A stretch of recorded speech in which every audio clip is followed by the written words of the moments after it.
Dans 1 Thessaloniciens au chapitre 5 et au verset 17, l'apôtre Paul dira « Priez sans cesse ». Alors quelqu'un, à juste titre, disait que la prière est la respiration de l'âme. Et bibliquement parlant, la prière, c'est un sujet qui est vraiment vaste. Mais nous en verrons juste que quelques points ensemble. Alors la prière peut être quelque chose de personnel, profondément intime avec Dieu et dans le secret de son cœur et de sa case aussi, puisque la Bible nous dit quand tu pries, entre dans ta chambre et ferme la porte de ta chambre et prie ton Père qui est là dans le secret, et ton Père qui voit dans le secret te le rendra. La prière peut être faite d'une manière individuelle, mais aussi en groupe, voilà, avec quelques frères et sœurs en maison. Comme dans le temps des premiers disciples avec les apôtres, ils persévéraient, voyez-vous, ensemble dans les maisons, dans la communion fraternelle, dans la fraction du pain, dans les prières et aussi, surtout, dans l'enseignement des apôtres. Voilà, c'était les 4 fondamentaux de l'Église primitive, à savoir premièrement l'enseignement des apôtres, la fraction du pain, les prières et la communion fraternelle. Et je crois que dans les temps où nous vivons, il nous faut revenir à cela. Voilà, il nous faut vraiment nous occuper chacun de nos propres affaires avec l'aide du Seigneur. Prendre garde, voyez-vous, à s'ingérer dans ce qui ne nous regarde pas. Prendre garde et faire attention à être aussi une pierre d'achoppement, à être une occasion de chute. Voilà, par nos paroles, par notre comportement. Savoir nous adapter aussi aux plus faibles, peut-être à des frères et sœurs qui seraient encore au béaba, qui auraient du mal à comprendre, voyez-vous, les choses du Seigneur, et il nous faut nous adapter à eux. Et cela n'est pas toujours facile, parce que des fois on peut se dire, mais Seigneur, comment ils font qu'ils n'ont pas encore compris? Or que nous sommes peut-être déjà milieu de cela, et que nous sommes déjà, voyez-vous, dans une certaine maturité, nous avons atteint un certain développement. Et quand nous voyons encore certains enfantillages, quand nous voyons encore, voyez-vous, certains balbutiements, mais ce sont des frères ou sœurs peut-être qui viennent de naître de nouveau et qui arrivent à peine à marcher spirituellement, qui arrivent à peine à tenir debout, et ils ont encore besoin de certains vaccins, ils ont encore besoin de comprendre certains fondamentaux, ils ont encore besoin de comprendre peut-être les doctrines simples comme le baptême d'eau, le baptême du Saint-Esprit concernant la résurrection des morts, ou d'autres points, voyez-vous, qui sont importants, mais qui restent des points de base pour pouvoir aller plus loin. Alors la prière peut être quelque chose de profondément personnel, je le disais. Nous pouvons prier en groupe, voilà, avec des frères et sœurs, en famille. Cela est très très important, je le crois. Quand nous considérons la place que Dieu donne à la famille dans les Écritures, cela est vraiment très très important.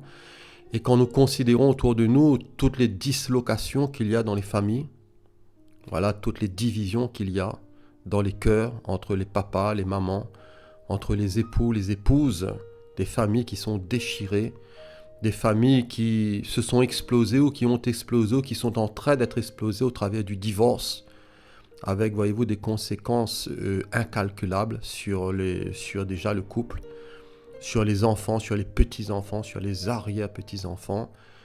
Et vraiment, si la Bible nous dit que la première église, la première ecclésia, c'est la cellule familiale, cela est vrai. La Bible nous dit que si quelqu'un n'a pas soin des siens, et principalement de ceux de sa famille, il a renié la foi, il est pire qu'un infidèle. Et c'est vrai que, pourquoi vouloir nourrir le monde entier si déjà dans notre propre famille, nous n'arrivons pas à nous occuper de notre femme, de nos enfants, de notre case? Cela est une vérité. Voilà, et peut-être même que nous avons échoué dans ce sens. Mais en tout cas, le Seigneur, je crois qu'il pardonne, il fait grâce. Voilà, il fait grâce au cœur repentant. Mais il y a des choses qui sont perdues, qui ne peuvent pas être retrouvées. Il y a des choses qui sont perdues, qui peut-être seront retrouvées un jour, qui sait. Dieu seul le sait. Voilà, des fois dans toutes les difficultés, dans tous les drames, dans toutes les pleurs, dans toutes les casses qu'il y a dans les familles. Et peut-être que là, en cet instant où je parle, il y a des familles qui sont en instance de divorce. Voilà, un frère, une sœur peut-être qui m'écoute, je ne sais pas. En tout cas, réfléchissez bien. Voilà, réfléchissez bien. Parce que les conséquences sont nombreuses. et elle perdure aussi dans le temps. Alors la prière peut être personnelle, elle peut être en groupe, elle peut être en famille, elle peut être aussi en public, voilà, au sein aussi de la joie ou de l'affliction. Voilà, il nous faut prier en tout temps, comme dira l'apôtre, prier sans cesse, que nous soyons heureux, que nous soyons malheureux. Alors bien sûr que tout cela n'est pas facile, peut-être c'est facile à dire. Voilà, c'est facile à dire en disant, mais mon frère, si tu es endeuillé, réjouis-toi. Déjà, c'est pas une chose à dire. Voilà, surtout pas. Mais c'est vrai qu'au sein de nos épreuves, de nos maladies, des peines, nous pouvons avoir une joie profonde.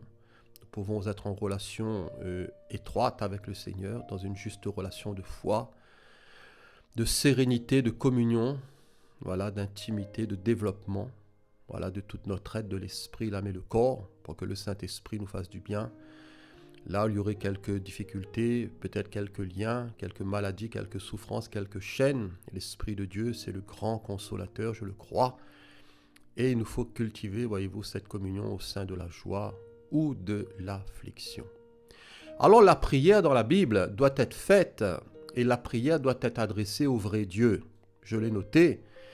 Et non, voyez-vous, à des faux dieux ou au Dieu moderne. C'est-à-dire que tout ce qui pourrait prendre la place de Dieu dans notre cœur.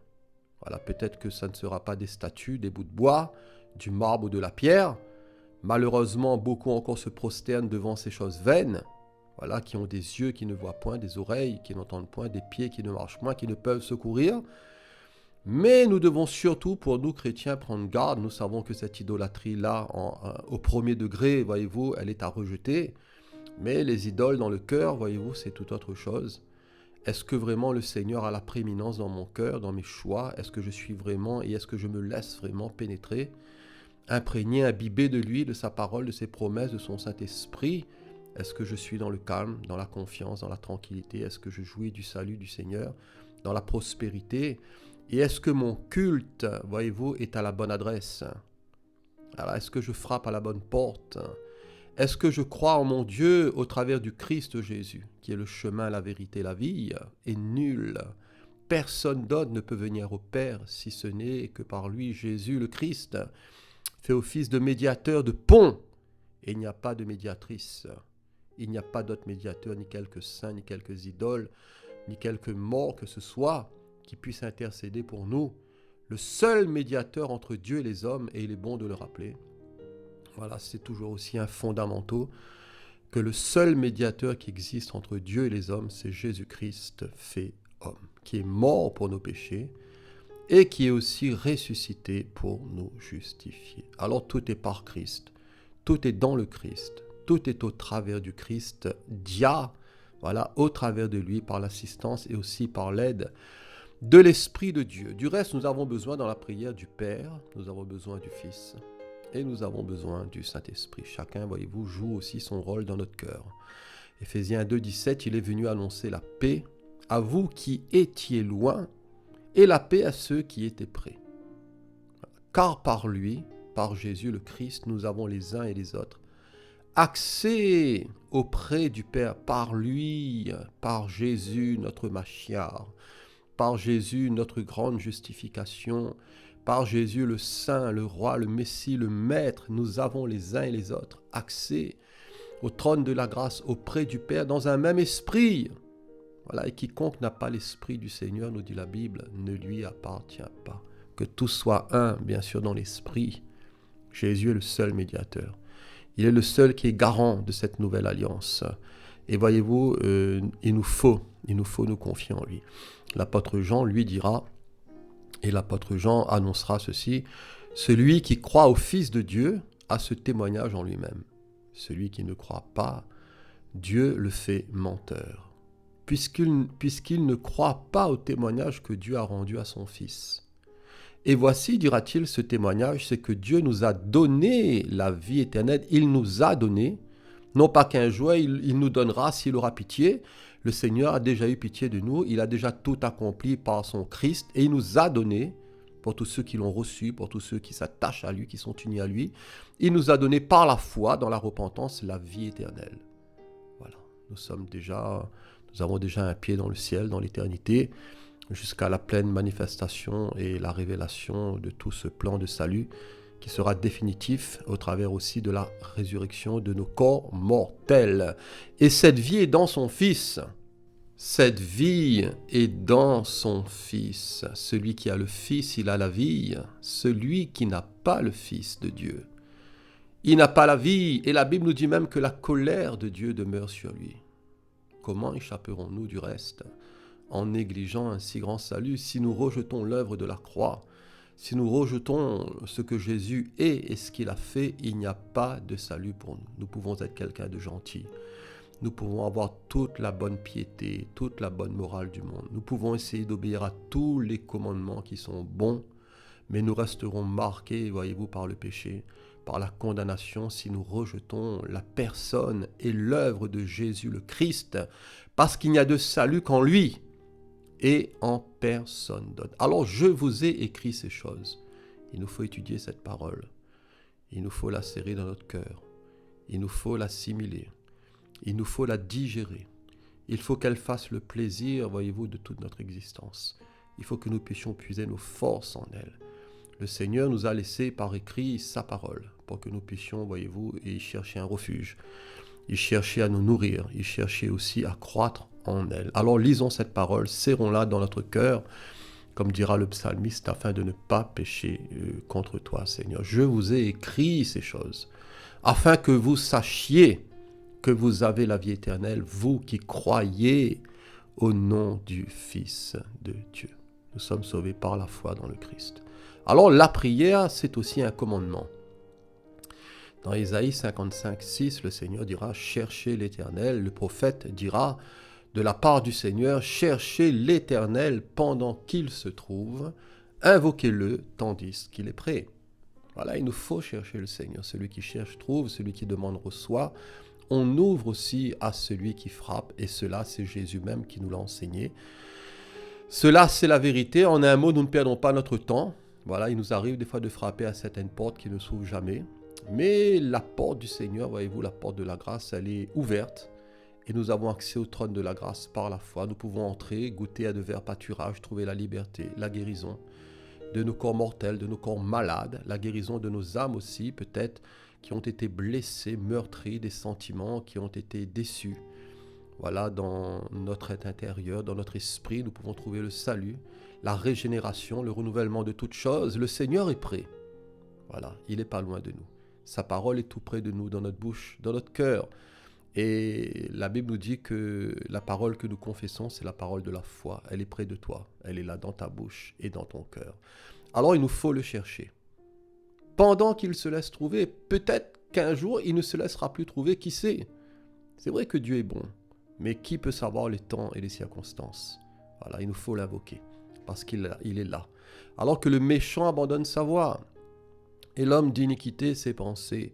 Toujours, quand nous considérons les Écritures dans son ensemble, il y a toujours cela, la réforme des voies.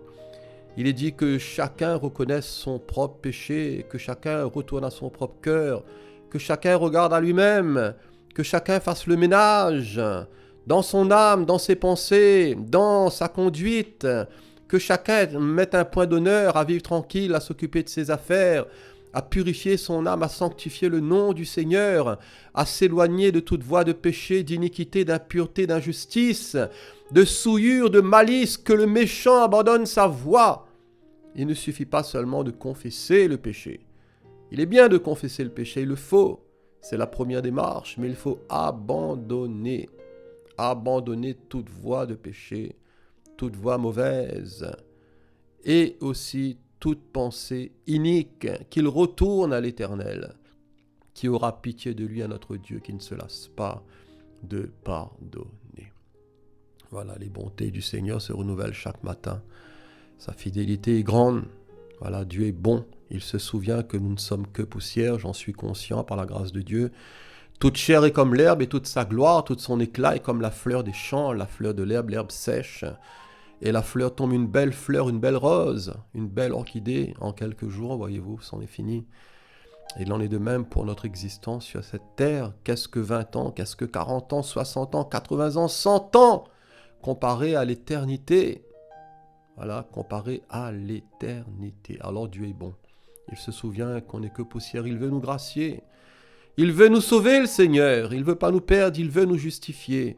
Et il veut nous communiquer son salut, sa vie, sa nature, sa force, sa capacité, son Saint-Esprit pour nous éduquer, pour nous emmener à l'image de lui, de son Christ, de son Fils, dans une pleine transformation. Alors, si la prière, c'est un commandement, il nous faut le chercher. La prière, c'est aussi un état de cœur. Et le prophète Jérémie dira « Car je connais les projets que j'ai formés sur vous ». Le Seigneur dira cela par la bouche de Jérémie dans son chapitre 29 au verset 11. « Je connais les projets que j'ai formés sur vous, dit l'Éternel, projets de paix et non de malheur, afin de vous donner un avenir aussi et de l'espérance. Vous m'invoquerez. Vous m'invoquerez et vous partirez, vous me prierez et je vous exaucerai, vous me chercherez. Et vous me trouverez si vous me cherchez de tout votre cœur. Vous me chercherez et vous me trouverez. » Voilà, non pas dans une bagarre. Certains ils disent des fois quand leurs sangs sont chauds, « Ah, si vous cherchez à moi, on va trouver à moi. » Mais là, c'est dans un cœur méchant. Mais le Seigneur dira l'inverse. Voyez-vous, dans un autre sens, vous me chercherez, vous me trouverez. Mais dans l'amour, dans la grâce, dans la délivrance, dans la bénédiction, si vous me cherchez, si, le petit si, voilà, vraiment il y a une condition ici. Si vous me cherchez de tout votre cœur, alors cherchons-nous vraiment le Seigneur. Quel intérêt portons-nous vraiment aux choses du Seigneur? Chacun peut répondre et doit répondre pour soi. Sommes-nous sincères avec lui? Quel est l'état de notre cœur? Avons-nous faim? Avons-nous soif de lui? Est-ce que nous nous préparons vraiment sérieusement à son avènement, à le rencontrer, que ce soit au travers de la mort, qui peut être aussi subite? Moi, je connais quelqu'un dernièrement qui a été foudroyé d'un arrêt cardiaque, où tout allait bien. C'était quelqu'un qui prospérait bien matériellement, et tout s'est arrêté en quelques secondes. Ça a été, voyez-vous, autour de lui, une incompréhension, un vide, des douleurs terribles, puisque personne ne s'y attendait. Et il nous faut nous préparer, que ce soit par la mort ou par l'enlèvement de l'Église. Nous ne pouvons pas entrer dans le ciel nus. Nous ne pouvons pas entrer dans le ciel sale. Il nous faut, voyez-vous, nous revêtir de vêtements nouveaux. Il nous faut nous revêtir de son salut. Il nous faut accepter Jésus le Christ à l'intérieur de nous, dans notre esprit, dans notre neshama, en hébreu, dans notre homme intérieur profond. Et il nous faut nous capeler, nous habiller de lui, des armes de la lumière, de l'amour, de la vérité, de la sainteté, de la justice. Je me laisserai trouver par vous, dit l'Éternel. Et je ramènerai aussi vos captifs, ce pauvre peuple d'Israël, qui a été, voyez-vous, emmené en captivité à cause de sa désobéissance. Mais le Seigneur leur fait des promesses. Et vous savez combien de chrétiens qui sont encore captifs, qui sont encore esclaves du diable, de passion, de vice. Et pourtant, ils lisent la Bible, ils cherchent le Seigneur. Mais, voyez-vous, il y a encore un manque de force. Alors, approchons-nous du Seigneur, requinquons-nous. Et le Seigneur va aussi briser nos chaînes. Il va ramener ses captifs. Alors, il nous faut prier. Il nous faut prier, cela est un commandement, c'est un état de cœur. Il nous faut prier de tout cœur. Le psalmiste dira dans le psaume 119, « Ma part, ô Éternel, je le dis, c'est de garder tes paroles. Je t'implore de tout mon cœur. » Voilà. Aie pitié de moi selon ta promesse. Je t'invoque aussi de tout mon cœur. Exauce-moi, Seigneur. Éternel, afin que je garde tes statuts. Voilà, c'est-à-dire tes lois, non pas des idoles, mais ses statuts, c'est-à-dire sa parole, ses commandements, ses préceptes, ses lois qui sont bonnes, je t'invoque, sauve-moi, afin que j'observe tes préceptes, Seigneur, je devance l'aurore, et je crie, j'espère en tes promesses, je devance l'éveil, et j'ouvre les yeux pour méditer ta parole, qui est une lampe à mes pieds, qui est une lumière sur mon sentier. Envoie ta lumière, Seigneur, et ta parole. Et tes promesses, est-ce que tout cela me dirige vers ta montagne sainte dans la louange, dans l'adoration? Alors la prière est liée au cœur converti aussi à Christ.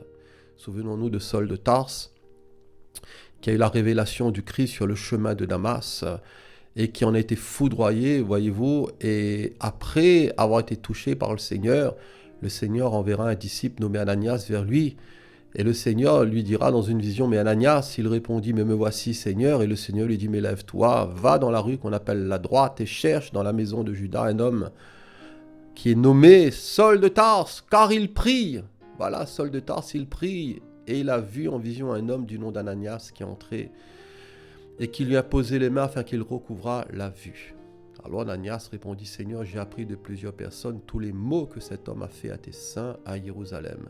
Il a le pouvoir aussi de la part des principaux sacrificateurs pour lier tous ceux qui invoquent ton nom. Mais le Seigneur lui dit, va, car cet homme est un instrument que j'ai choisi pour porter mon nom devant les nations, devant les rois et devant les fils d'Israël, et je lui montrerai tout ce qu'il doit souffrir pour mon nom. Voilà, Saul de Tarse ici qui prie. Voilà, d'un persécuteur, voyez-vous, il en est ressorti ici un ambassadeur de Christ, et Paul a longuement aussi développé en tant qu'apôtre ce point de la prière dans ses épîtres. Alors la prière est associée à la conversion et aussi à la repentance, et cela est valable pour tous. La conversion et la repentance. Pour le peuple aussi du Seigneur, cette repentance est utile.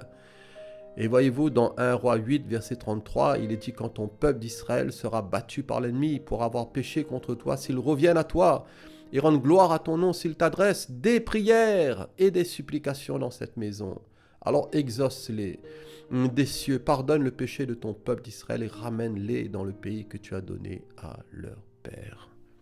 Voilà la prière de la repentance pour que Dieu nous délivre de toutes sortes de jugements, pour qu'il incline nos cœurs, pour qu'il nous exauce, pour qu'il fasse grâce et pour qu'il nous délivre. La prière doit être faite aussi dans l'assurance de la foi. La Bible nous dit, frères, puisque nous avons au moyen du sang de Jésus, c'est l'Épître aux Hébreux qui le dit, une libre entrée dans le sanctuaire par la route nouvelle et vivante qu'il a inaugurée pour nous au travers du voile, c'est-à-dire de sa chair, et puisque nous avons un souverain sacrificateur établi sur la maison de Dieu, approchons-nous avec un cœur sincère dans la plénitude de la foi. Les cœurs purifiés d'une mauvaise conscience et le corps lavé d'une eau pure. Approchons-nous avec assurance de lui. Approchons-nous, puisque la route est ouverte, une route nouvelle et vivante qu'il a inaugurée pour nous, au travers de son corps qui a été livré pour nos péchés, du voile de sa chair, de son sang qui nous purifie de tout péché. Lui, Jésus le Christ, notre grand souverain sacrificateur, nous pouvons nous approcher avec un cœur sincère dans la plénitude de la foi, lavé du péché. L'apôtre Jacques lui dira concernant la foi. L'apôtre Jacques dira que si quelqu'un d'entre vous manque de sagesse, qu'il la demande à Dieu, qui donne à tous simplement et sans reproche, et elle lui sera donnée, mais qu'il la demande avec foi. Voilà, il nous faut être purifiés, il nous faut entrer dans la présence de Dieu, il faut nous approcher du Seigneur, il faut demander aussi la grâce et la sagesse pour pouvoir vivre sur cette terre de péché en tant qu'enfant du Seigneur et être sel et lumière par la grâce de Dieu. Alors s'il nous manque de sagesse, d'intelligence, de bon sens dans nos paroles, dans notre conduite, pour pouvoir brider notre langue, pour pouvoir mettre un terme, voyez-vous, à quelques mauvais chemins ou à quelques mauvais pas que nous pourrions, voyez-vous, emprunter dans quelques itinéraires, alors réclamons la grâce du Seigneur, réclamons la sagesse. Et Dieu donne, voyez-vous, à tous ceux et à toutes celles qui demandent avec foi. Mais si quelqu'un doute, il est semblable au flot de la mer, il est agité par le vent, poussé d'un côté et d'autre, qu'un tel homme ou qu'une telle femme ne s'imagine pas qu'il recevra quelque chose du Seigneur, puisque c'est un homme irrésolu, inconstant dans toutes ses voies. Alors la foi, c'est la confiance en Dieu. Le psalmiste dira, mes ennemis reculent au jour où je crie, je sais que Dieu est pour moi. Je sais que Dieu me délivrera. Je me glorifierai en lui. En sa parole, je me glorifierai en l'Éternel. Mon Dieu, je me confie en lui dans le Seigneur. Je ne crains rien. Que peuvent me faire des hommes? Voilà, dans les narines duquel il n'y a qu'un souffle. Craignons plutôt le Seigneur. Alors, accomplissons nos vœux devant le Seigneur. Offrons-lui des actions de grâce. C'est lui qui délivre nos âmes de la mort, du jugement, de la condamnation, de la perdition, de la fosse, du séjour profond des morts. C'est lui qui nous garantit aussi de bien des chutes. C'est lui qui nous relève dans notre marche. C'est lui qui envoie sa lumière dans notre cœur. À nous de prêter l'oreille. Et le Seigneur aussi prête l'oreille à nos cris. Il est attentif à la voix de nos supplications. Invoquons-le au jour de notre détresse, parce qu'il nous exaucera. Alors par la foi nous marcherons, par la foi nous triompherons. Mon juste vivra par sa foi, nous dit la parole.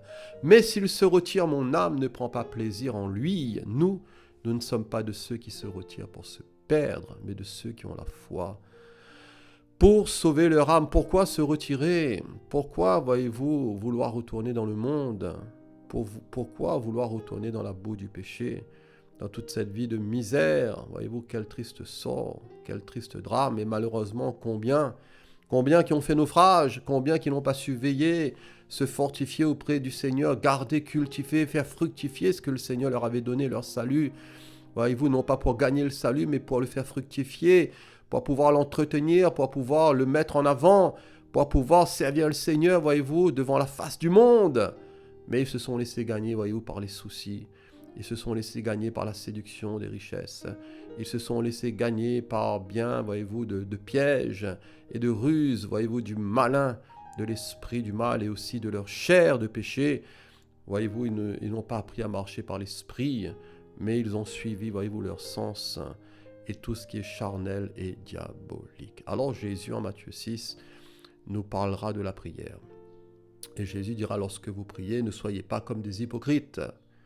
Voilà, dans vos lieux de culte ou en public, faites très attention à votre comportement, à votre attitude. Ne cherchez pas à attirer les regards sur vous. Voilà, priez debout dans les lieux de culte ou dans les synagogues pour être vus des hommes. Parce que le Seigneur dira, vous avez déjà, ils reçoivent leur récompense. Voilà, mais sois plutôt discret. Voilà, cherche le Seigneur dans la discrétion, dans le secret de ton cœur. Ne multiplie pas aussi de vaines paroles. Voilà, comme certaines religions le font. Voilà, tout cela agace le Seigneur. Le Seigneur n'aime pas ces choses. Voyez-vous, des paroles d'érudites, vaines. Et ne multipliez pas de vaines paroles comme les païens qui s'imaginent qu'à force de paroles, ils vont être exaucés. Ne leur ressemblez pas, car votre Père sait de quoi vous avez besoin avant que vous le lui demandiez. Il y a ici un encouragement pour nous, de savoir que le Seigneur a l'œil ouvert, il est attentif à ses enfants, aux cris de son peuple, à nos besoins. Alors il nous faut prier, mais avec intelligence, avec sagesse, dans l'esprit aussi, parce que le Seigneur sonde toutes choses. Alors voici comment vous devez prier, dira Jésus, notre Père qui es aux cieux, que ton nom soit sanctifié. C'est-à-dire que la sainteté de ton nom soit reconnue dans nos cœurs. En nous, au travers de ton peuple, que ton règne vienne déjà dans notre cœur, mais autour de nous et aussi dans ce pauvre monde. Ce règne que tu établiras bientôt, que ta volonté soit faite aussi sur la terre comme au ciel. La volonté de Dieu qui doit primer. Voilà, non pas ma volonté, mais ta volonté, Seigneur. Donne-nous aussi aujourd'hui, maintenant, notre pain quotidien. Voilà, après rechercher la gloire de Dieu, nous passons aux choses temporelles. Donne-nous aujourd'hui notre pain quotidien. Pardonne-nous aussi nos offenses, comme nous aussi nous pardonnons à ceux qui nous ont offensés. Ne nous induis pas en tentation, mais délivre-nous du malin. C'est-à-dire, ne nous laisse pas emporter par le mal, Seigneur. Mais protège-nous parce que la chair est remplie de faiblesse. L'esprit est bien disposé, mais la chair est faible. Ne nous induis pas en tentation. Ne nous laisse pas emporter par le mal, être exposé par le mal. Mais délivre-nous du malin, du ponéros, en grec des soucis, du stress, des angoisses, de tout ce qui est pénible, de tout ce qui nous empêche de te voir, de toutes les contrariétés, les vicissitudes qui sont là et qui nous stressent, qui nous bloquent et qui nous fatiguent la tête, qui nous troublent l'esprit. Alors délivre-nous du malin, Seigneur. Délivre-nous de toutes ces angoisses, de toutes ces peines. Et aide-nous à vivre paisiblement, Seigneur. Aide-nous à vivre tranquillement et à t'invoquer. C'est à toi qu'appartiennent, Seigneur, dans tous les siècles règne la puissance et la gloire. Amen. Alors il nous faut persévérer dans la prière. Il nous faut prier, mais aussi persévérer dès le matin. Le psalmiste dira, Éternel, le matin tu entends ma voix, le matin je me tourne vers toi et je regarde. Je devance l'aurore et je crie, j'espère en tes promesses. Je devance l'éveil et j'ouvre les yeux pour méditer ta loi, ta parole. Persévérons dans la prière. Luc 18, 1, Jésus leur adressa une parabole pour montrer qu'il faut toujours prier et ne point se relâcher. Toujours prier et ne point se relâcher. Il dit qu'il y avait dans une ville un juge qui ne craignait point Dieu et qui n'avait d'égard pour personne. Il y avait aussi dans cette ville une veuve qui venait lui dire « Mais fais-moi justice de ma partie adverse ». Pendant longtemps, il refusa. Mais ensuite, il dit en lui-même « Mais quoique je ne craigne point Dieu et que je n'ai d'égard pour personne, néanmoins, parce que cette veuve m'importune, je lui ferai justice, afin qu'elle ne vienne pas sans cesse me rompre la tête. » Le Seigneur ajouta « Mais entendez ce que dit le juge inique, et Dieu ne fera-t-il pas justice à ses élus qui crient à lui jour et nuit, et tardera-t-il à leur égard ?» Voilà, je vous le dis, il leur fera promptement justice. Mais quand le Fils de l'homme viendra, trouvera-t-il la foi sur la terre? Alors persévérons dans la prière, à l'instar ici de ce récit que le Seigneur nous a montré, où il faut toujours prier et ne point se relâcher malgré l'adversité, malgré que les portes semblent être fermées, malgré l'absence de réponse, à cause de besoins peut-être urgents, mais le Seigneur veille au grain, le Seigneur a l'œil ouvert, et le Seigneur ne nous laissera pas tomber. Il nous fera justice, et plus particulièrement dans le cadre de son avènement, de la délivrance de la colère à venir. Le Seigneur ne tardera pas. Voilà, il a un troupeau d'élus qui soupirent après lui dans ce monde de ténèbres, qui se prépare à la grande tribulation, voyez-vous, à l'avènement de la bête, de l'antéchrist qui va venir sur ce monde. Mais le Seigneur a pour nous un plan de sauvetage, un plan de libération. Aux Romains, Paul va les exhorter en disant que l'amour soit sans hypocrisie, la charité. Ayez le mal en horreur, attachez-vous fortement au bien par amour fraternel, soyez pleins d'affection les uns pour les autres. Par honneur usé de prévenance réciproque, ayez du zèle et non de la paresse, soyez fervents d'esprit. Servez le Seigneur, tout cela est bon. Réjouissez-vous en espérance, tout cela est bon. Soyez patients dans l'affliction et persévérez dans la prière. Pourvoyez aussi aux besoins des saints, exercez l'hospitalité. Alors le temps est court et il nous faut prier. L'apôtre Pierre dira que la fin de toute chose est proche. Soyez donc sages et sobres pour vaquer à la prière. Veillez et priez afin que vous ne tombiez pas aussi en tentation. Alors la prière, c'est une force. Et le chrétien qui ne prie pas est faible. Le chrétien qui ne prie pas est désarmé. Il sera séduit et il tombera. Voilà, il nous faut veiller et prier afin de ne pas tomber en tentation. L'esprit est bien disposé, mais la chair est faible. Vous savez, la chair ne comprend à aucun moment les choses du Seigneur. Elle est dans une incapacité totale et à 100% de comprendre la moindre chose du Seigneur et des choses du Seigneur. Ce qui est de la chair est chair, ce qui est de l'esprit est esprit. C'est pour cela que Jésus a dit, ne t'étonne pas que je t'ai dit, il faut naître de nouveau. Voilà, il faut apprendre à marcher, à vivre, à comprendre, à assimiler les choses de l'esprit. La prière, c'est une force et il nous faut prier. La Bible nous dit, faites en tout temps par l'esprit toutes sortes de prières et de supplications, et veillez à cela avec une entière persévérance. Voilà, veillez à cela avec une entière persévérance. Pour terminer, Paul dira aux Thessaloniciens dans notre lecture initiale, priez sans cesse. Alors que le Seigneur nous aide.